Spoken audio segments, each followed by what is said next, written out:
అశ్విన్ ఇక్కడ hi Ashwin hi Ashwin ఇక్కడ hi Ashwin hi this is Lakshmana from HM TV.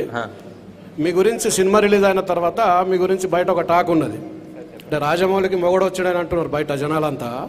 ఎవరు అనలేదు సార్, మీరే అంటున్నారు. నేను కాదు, బయట అంటున్నారు, నేను అనట్లేదు.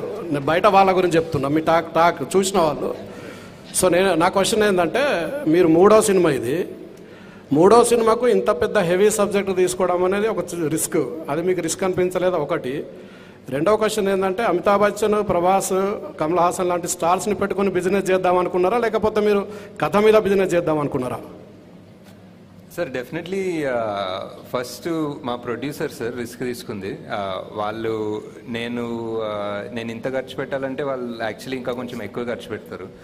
సో అండ్ ఆల్సో ఇంత పెద్ద actors at the prime of their career తీసుకోవడం అనేది ప్యూర్లీ క్యారెక్టర్కి జస్టిస్ చేద్దామని. At the end of the day స్టోరీలో వాల్యూ ఆర్ స్టోరీలో కనెక్ట్ లేకపోతే అది యాక్చువల్లీ అంత నెగిటివ్ అవుతుంది మాకు, బికాజ్ అవన్నీ ఓవర్ హెడ్స్ కదా.